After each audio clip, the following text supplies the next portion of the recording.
కానీ అక్కడ వాళ్ళకి దొరకలే, ఆ ట్రైన్లో లేరు వాళ్ళు. ఎందుకంటే వాళ్ళు మధ్యలో దిగేశారు. మధ్యలో ఏమి కాజీపేటలో దిగింది కల్పన. కాజీపేటలో దిగి అక్కడ నుంచి బస్సులో ఎక్కడికి వెళ్ళిందనేది ఇప్పుడు తెలియదు అంటున్నారు పోలీసులు. అంటే మామూలుగా అయితే ఈమె ఫోన్ కాల్ రికార్డు ట్రాక్ చేశారు వాళ్ళు, సిడిఆర్ అంటారు, కాల్ డేటా రికార్డు. ఈ కాల్ డేటా రికార్డులో ఆమె ఒక పర్సన్తో ఎక్కువసేపు మాట్లాడింది, సురేష్ అని. ఆ సురేష్ ఎవడు అంటే ఈమె భర్త లాంటి వాడు, భర్త కాదా తెలియదు కానీ అతనితో కొద్ది రోజులు బెంగళూరులో కలిసి ఉంది. అతన్ని కూడా వీళ్ళు పట్టుకున్నారు ఇప్పుడు. ఆ తర్వాత పూణేలో వీళ్ళ సిస్టరు, వీళ్ళ వదిన కొడుకు ఎవరో ఉన్నారు, వాళ్ళని కూడా పట్టుకున్నారు పోలీసులు. వాళ్ళు కూడా అదుపులో ఉన్నారు. ఈమె కూడా దొరికిందని ఒక వార్త అయితే వైరల్ అవుతోంది. దొరికిందా లేదని కన్ఫామ్ పోలీసులు చేయలేదు.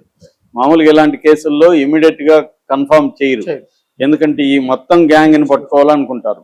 సో ఇప్పటి వరకు అందుతున్న సమాచారం మేరకు ఈ గ్యాంగ్ లో కల్పన దొరికేసింది, మిగతా ఒకడో ఇద్దరు కూడా దొరికారని చెప్తున్నారు. ఇవన్నీ లీక్డ్ న్యూస్. అఫిషియల్ గా పోలీసులు ఇంకా ప్రెస్ మీట్ పెట్టి చెప్పలేదు. ఎందుకంటే ఇలాంటి కేసులో సమగ్ర సమాచారం ఒక మెయిన్ వాళ్ళని పట్టుకున్నాక వాళ్ళని కెమెరాల ముందు ప్రవేశపెట్టి అప్పుడు మొత్తం నెరేషన్ ని ఇస్తారు పోలీసులు. సో ఇప్పటికి మనకు అందుతున్న సమాచారం ఏంటంటే ఈవిడికి ఇదే పని అంట, కల్పనకి. ఈ పని ఏంటంటే దొంగ పేర్లు పెట్టుకోవడం, దొంగ పేర్లతో Aadhaar card, voter ID create చేయడం, దాన్ని బేస్ చేసుకొని ఎక్కడో కొంత రిచ్ గా ఉండే పని వాళ్ళ ఇంట్లో చేరడం ప్లాన్ చేసుకొని, ఆ పని వాళ్ళు చేరినాక దాంట్లో వాళ్ళ మొత్తం వాళ్ళ ఇంటి పరిసరాలు ఇవన్నీ పరిశీలించడం, ఇంట్లో డబ్బులు కానీ గోల్డ్ కానీ ఏమేమి ఉంది, ఎక్కడెక్కడ పెట్టారు ఇవన్నీ అబ్జర్వ్ చేయడం, సమయం చూసి ఏది రైట్ టైమో చూసి వాళ్ళకి ఇన్ఫార్మ్ చేయడం. వాళ్ళు గైడ్ చేస్తుంటాడు. వాళ్ళు గైడ్ చేస్తే ఈమె దాన్ని బట్టి ఈమె ఎప్పటికప్పుడు ఇన్ఫర్మేషన్ ఇస్తూ ఉంటుంది. ఆ గైడెన్స్ని బట్టి ఇక్కడ ఆమె ప్లాన్ చేసుకుంటుంది. దీన్ని చేసుకుని వీళ్ళు దొంగిలిస్తారు. దొంగిలించినాక డబ్బులు తీసుకెళ్ళి ఒక నగలుగా ఒకరి దగ్గర ఇస్తారు. వాళ్ళు అక్కడ వేరే గ్యాంగ్ ఉంటుంది, ఆ గ్యాంగ్ నేపాల్లోకి వెళ్ళి దాని గోల్డ్ వాళ్ళ సర్కిల్ ఉంటుంది కాబట్టి అక్కడ గోల్డ్ని డబ్బులుగా మార్చుకుంటారు. ఇది వీళ్ళ నెట్వర్క్ అనమాట. ఇది పెద్ద నెట్వర్క్. ఈ నెట్వర్క్ని ఛేదించడానికి ఇప్పుడు 4 రాష్ట్రాల్లో తెలంగాణ పోలీసులు పనిచేస్తున్నారు. అట్లాగే మన ఎక్స్టర్నల్ అఫైర్స్ మినిస్ట్రీతో కూడా, ఎందుకంటే నేపాల్ యూపీ నుంచి ఒక 2-3 చోట్ల నుంచి యూపీ బార్డర్ నుంచి వెళ్ళొచ్చు నేపాల్కి, అలాగే బీహార్ నుంచి వెళ్ళొచ్చు. అక్కడంతా కూడా నిఘా పెట్టడం అవన్నీ చేయాలంటే మన ఎక్స్టర్నల్ అఫైర్స్ వాళ్ళతో కూడా వీళ్ళు టైఅప్ అవుతున్నారు. అంటే మొత్తం గ్యాంగ్ మూలాలని దెబ్బ కొట్టాలనేది ఇప్పుడు తెలంగాణ పోలీసులు చూస్తున్నారు. ఈ నేపథ్యంలో కల్పన అయితే వాళ్ళకి దొరికింది. సో వీళ్ళంతా ఏంటంటే మధ్యలో దిగేశారు, ఒక్కొక్కరు ఒక్కొక్క దగ్గర దిగేశారు. ఒక్కోసారి గోల్డ్ అది ఇచ్చేసి కల్పన హైదరాబాద్లోనే కూడా ఉందని కూడా అంటున్నారు, హైదరాబాద్లోనే దొరికిందని కూడా. అంటే వీళ్ళ ప్లాన్ ఏంటంటే పోలీసుల్ని కావాలని మిస్గైడ్ చేసి వీళ్ళు వేరే ఇది చేయడం, దీన్నే జిగ్జాగ్ ఎస్కేప్ మెథడ్ అంటారు అనమాట. ఈ జిగ్జాగ్ ఎస్కేప్ మెథడ్ని ఈ నేపాల్ గ్యాంగ్ ఫాలో అవుతున్నారు. దీన్ని ఇప్పుడు పోలీసులు స్టడీ చేశారు.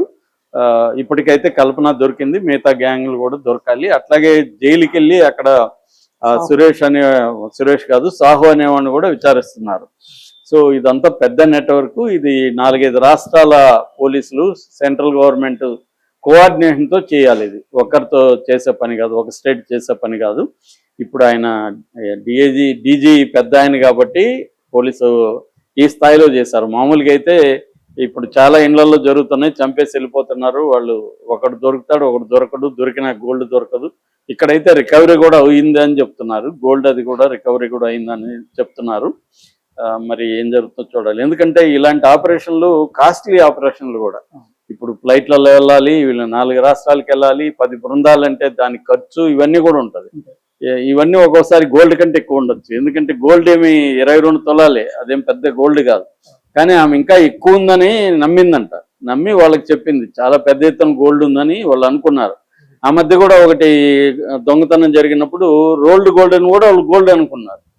గోల్డ్ అనుకొని ఆమెను చంపేసి తీసుకెళ్ళిపోయారు. అది అలాగా ఉంటుంది అనమాట. అందుకే సజ్జనార్ ఏం చెప్తున్నట్టు నేపాలీ వాళ్ళని పని మనుషులకు పెట్టుకునేటప్పుడు వాళ్ళ బ్యాక్గ్రౌండ్స్ ఇవన్నీ చెక్ చేసుకోవాలి, జాగ్రత్తగా ఉండాలి. వాళ్ళకి తెలిసే విధంగా గోల్డ్ ఇంట్లో ఉందని తెలిసే విధంగా పెట్టుకోకండి.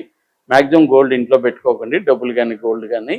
అట్లాగే ఇంటి లోపల కూడా కెమెరాలు పెట్టుకోవడం, అవి కూడా ఎప్పటికప్పుడు చూసుకుంటూ ఉండడం, ఇలాంటి కొన్ని సెక్యూరిటీ మెజర్స్ కూడా ఎలా ఉండాలనేది చెప్తున్నారు. అది ఇంపార్టెంట్ యాక్చువల్గా. ఈ కేసులో దొంగలను పట్టుకోవడం ఎంత ఇంపార్టెంటో అవేర్నెస్ క్రియేట్ చేయడం కూడా. ఎందుకంటే ఈ మధ్యకాలంలో ఎక్కువగా ముసలి వాళ్ళు ఉంటున్నారు ఇళ్లలో. వీళ్ళు పిల్లలు ఎక్కడో విదేశాల్లో ఎక్కడో ఉండి ఇళ్ళ కాపలాలాగా వీళ్ళని పెడుతున్నారు.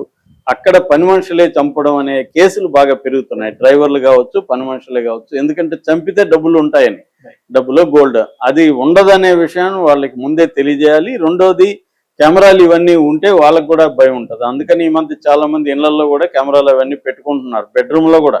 అంటే అది పనిచేస్తుందో పక్కన పెడితే అట్లీస్ట్ అట్మాస్ఫియర్కి ఉంటే వీళ్ళకి ఇవి పనిచేస్తున్నాయని ఒక నమ్మకం వాళ్ళకి కలిగిస్తే కొంత ఇది ఉంటుంది అనమాట. అందుకని ఎందుకంటే ఇప్పుడు పని వాళ్ళు లోకల్గా దొరకట్లేదు, బయట నుంచి వచ్చేవాడికి ఒక కాన్ఫిడెన్స్ ఉంటుంది. రెండోది, వీళ్ళు ముఠాలే ఇది పనిగా వస్తుంటే ఎలాగా?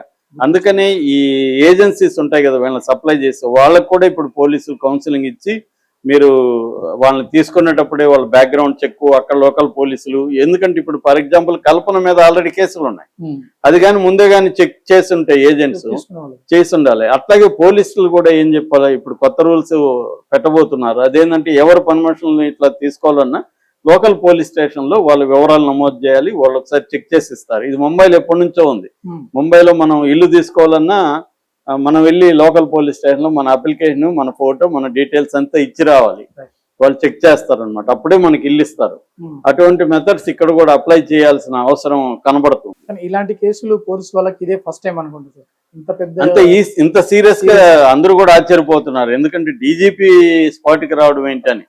మామూలుగా అయితే వేరే దొంగతనాల్లో రారు కదా వాళ్ళు, కానీ ఇక్కడికి ఎందుకు వచ్చారంటే బికాస్ దొంగతనం జరిగింది ఆయన ఇంట్లో, వినయ్ రంజన్ కాబట్టి, డీజీ కాబట్టి అది తీసుకోవడం తప్పేం లేదు. మనం దాన్ని తప్పు పట్టాల్సిన అవసరం లేదు. ఎందుకంటే ఒక స్టేట్ లెవెల్ పోలీస్ ఆఫీసరు కాబట్టి వాళ్ళు ఆ మాత్రం చేయకపోతే తప్పు అవుతుంది. చేస్తే తప్పు కాదు, కానీ దీన్ని ఇలాగే మిగతా కేసుల్లో కూడా సీరియస్ గా చేయాలి. బట్ వాళ్ళ లిమిటేషన్స్ వాళ్ళకు ఉంటాయి. ఇందాక చెప్పినట్టుగా మ్యాన్ పవర్ లిమిటేషన్ ఉంటుంది, డబ్బులు ఖర్చు ఎక్కువ పెట్టాలి, ఇవన్నీ ఉంటాయి. సో మామూలుగా అయితే డెకాయిట్ కేసులు వీటిలో సీరియస్ గానే చేస్తారు పోలీసులు.